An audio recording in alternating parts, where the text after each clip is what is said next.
सूरज की सुनहरी किरणें सरसब्ज पहाड़ियों पर फैली हुई थीं। नरम हवा दरख्तों की शाखों से गुजरकर लोरी सुना रही थी। साद गाड़ी की खिड़की से बाहर देख रहा था। सामने पहाड़, दरख्त और कहीं-कहीं झरने उसके चेहरे पर खुशी बिखेर रहे थे। गाड़ी बल खाती सड़क पर आगे बढ़ रही थी और फिजा में ताज़ा घास की खुशबू फैली हुई थी। बाबा मुस्कुराते हुए गाड़ी चला रहे थे। उन्होंने साद से कहा, बेटा, आज तुम बहुत खुश लग रहे हो। साद ने कहा, बाबा, आज तो जैसे हम जन्नत में आ गए हैं। बाबा ने हंसते हुए कहा, यह सब अल्लाह की कुदरत के करिश्मे हैं, बस देखने वाली आंख चाहिए। रास्ते में दोनों ने हैरत अंगेज मंजर देखे। कहीं किसान हल चला रहे थे, कहीं परिंदे दाना चुग रहे थे और दूर पहाड़ों पर बादलों के साए खेल रहे थे। साद ने कहा, बाबा, सब कुछ इतना सुकून भरा लग रहा है। बाबा बोले, हाँ बेटा, ये कुदरत का हुस्न है जो दिल को राहत देता है। बाबा ने नरम आवाज में कुरान की आयत पढ़ी। बेशक आसमानों और जमीन की पैदाइश और रात और दिन की आपस में तब्दीली में अक्लमंदों के लिए निशानियां हैं।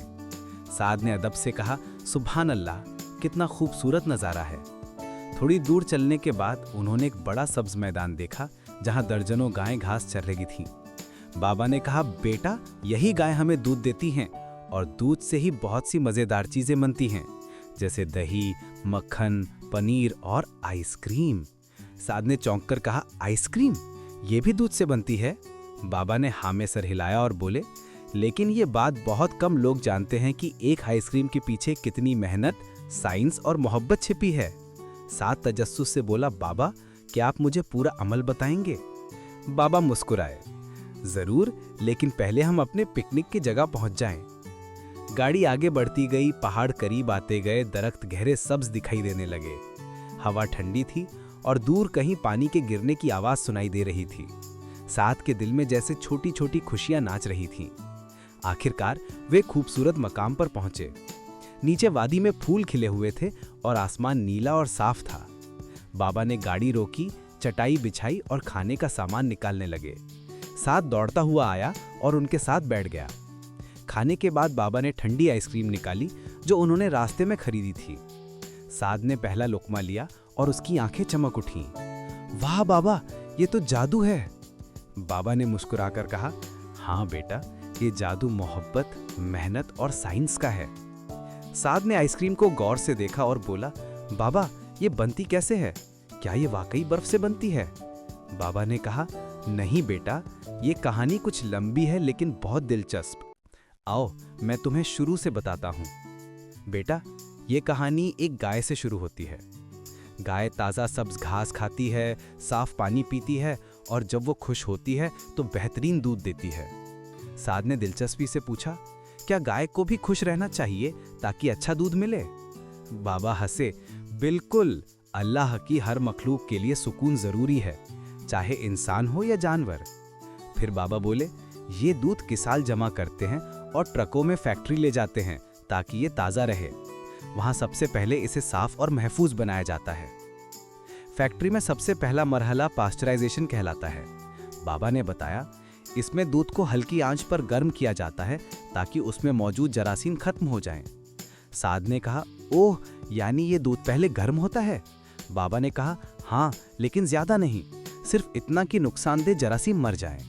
उसके बाद बाबा ने बताया, फिर इसे फौरन ठंडा किया जाता है ताकि इसका जायका बरकरार रहे। उसके बाद दूध को एक खास मशीन से गुजारा जाता है जिसे होमोजेनाइजर कहते हैं।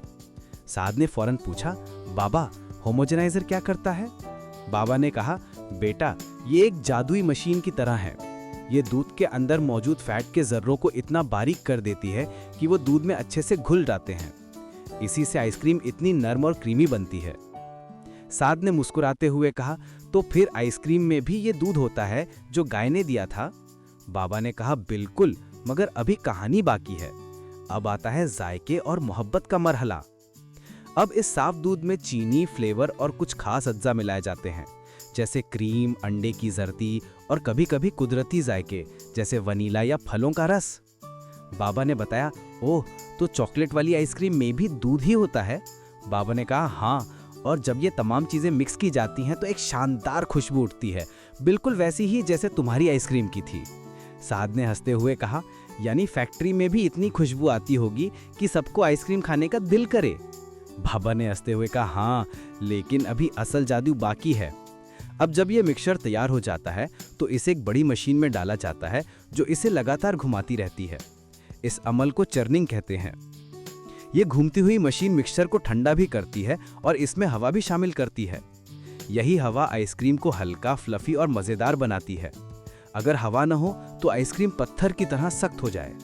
साद ने आंखें फैलाकर कहा, तो आइसक्रीम में हवा भी होती है? बाबा ने कहा, हाँ बेटा, मगर नजर नहीं आती। हवा ही इसे नरम और खाने के काबिल बनाती है। इसके बाद मिक्सचर में मुख्तलिफ जायके शामिल किए जाते हैं, जैसे चॉकलेट चिप्स, नट्स या फलों के टुकड़े। फिर इसे कप या कोन्स में भरा जाता है और एक बहुत ठंडे कमरे में रखा जाता है, जिसे हार्डनिंग रूम कहते हैं। हार्डनिंग रूम में क्या होता है? साद ने पूछा। बाबा ने कहा, वहां दर्जा हरारत -20 डिग्री सेंटीग्रेड होता है। मिक्सचर जम जाता है और आइसक्रीम अपनी शक्ल इख्तियार कर लेती है। यही वो वक्त होता है जब वो खाने के लिए तैयार हो जाती है। साद ने आंखें चमकाई, यानी वो मिक्सचर बर्स बन जाता है? बाबा ने कहा, हाँ, मगर बहुत नरमी से, जैसे ख्वाबों में ठंडक उतरती है। साद जमीन पर बैठा गौर से सुन रहा था। हवा उसके बालों से खेल रही थी। बाबा, ये सब तो बहुत दिलचस्प है, लेकिन क्या ये सब मशीनें इंसान बनाता है? बाबा ने कहा, हाँ बेटा, इंसान के इल्म और मेहनत ने ये सब मुमकिन बनाया। अल्लाह ने उसे अकल दी ताकि वो चीज़ों को बेहतर बनाए। इसीलिए हमें सीखना चाहिए, सवाल पूछने चाहिए। तुम जैसे बच्चे जब तजस्सुस रखते हैं तो इल्म बढ़ता है। साद ने मुस्कुराकर कहा, तो मैं तो बहुत इल्म वाला बनूंगा बाबा। बाबा हंस पड़े, इंशाअल्लाह बेटा, और जब तुम बड़े होगे तो शायद तुम अपनी आइसक्रीम फैक्ट्री बना लो। साद ने पुरजोश लहजे में कहा, हाँ, मैं सबसे मज़ेदार आइसक्रीम बनाऊंगा। बाबा ने कहा, याद रखना बेटा, चीज़ें बनाने के लिए सिर्फ इल्म नहीं, मोहब्बत भी चाहिए। साद ने आहिस्ता से कहा, बिल्कुल जैसे आइसक्रीम। पहाड़ी के ऊपर हवा थोड़ी तेज हो रही थी। बादल आहिस्ता आहिस्ता करीब आ रहे थे। साद ने कहा, बाबा देखें, बादल जैसे हमारे करीब आ रहे हैं। बाबा ने कहा, हाँ, कुदरत के ये बादल भी हमें ठंडक देते हैं, बिल्कुल आइसक्रीम की तरह।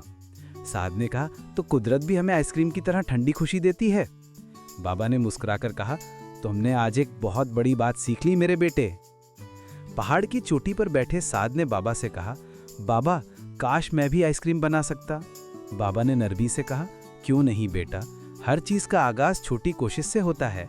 हम घर पर भी एक आसान तजुर्बा कर सकते हैं। साद की आंखें चमक गईं। वाकई बाबा, घर पर आइसक्रीम बन सकती है? बाबा ने कहा, हाँ बेटा, सिर्फ थोड़ा दूध, चीनी, क्रीम और बर्फ चाहिए।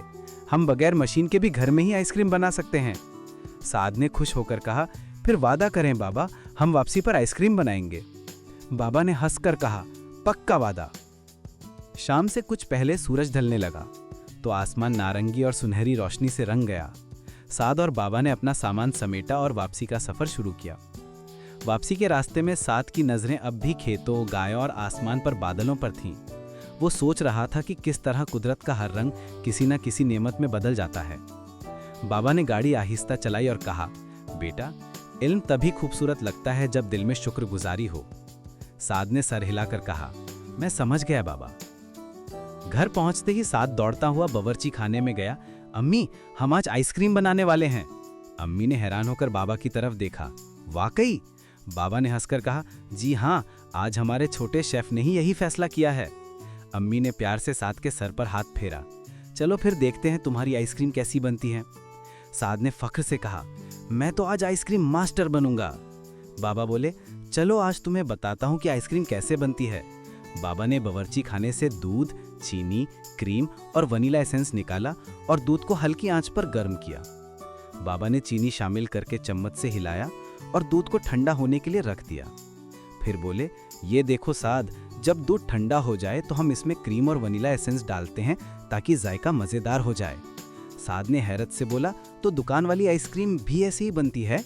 बाबा ने मुस्कुराकर बोला, हाँ बेटा, मगर घरेलू आइसक्रीम ज़्यादा खालिस होती है क्योंकि हम खुद बनाते हैं। बाबा ने तैयार मिक्सचर को एक डब्बे में डालकर फ्रीजर में रखा और कहा, अब हम इसे थोड़ी थोड़ी देर बाद हिलाएंगे ताकि ये नरम और क्रीमी हो जाए। साद बार बार फ्रीजर के पास जाता, दरवाज़ा खोलकर देखता और पूछता, बाबा अभी तैयार हुई? बाबा हंसते हुए बोले, अच्छे जायके के लिए सब्र भी जरूरी है। कुछ घंटों बाद जब आइसक्रीम तैयार हुई तो बाबा ने 1 चम्मच भर के साद को दिया। साद की आंखें खुशी से चमक उठी। वाह बाबा, ये तो बहुत मजेदार है, दुकान वाली से भी बेहतर।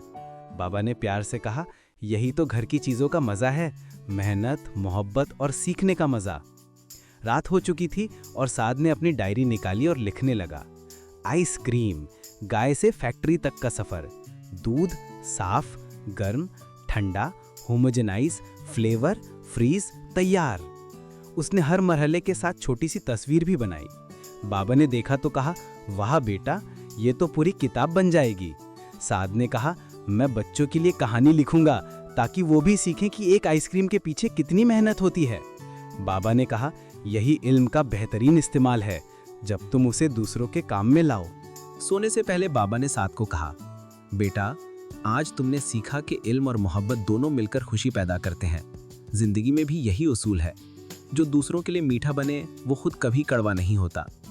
साद ने आंखें बंद करते हुए कहा, बाबा, आइसक्रीम की तरह नर्म दिल रखना ही सबसे बड़ी बात है ना?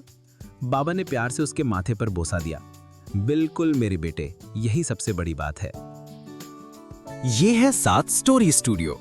अगर आपको आज की कहानी पसंद आई हो तो लाइक करें, सब्सक्राइब करें और बेल आइकन दबाएं। अपनी पसंदीदा कहानी सुनने के लिए कमेंट जरूर कीजिए।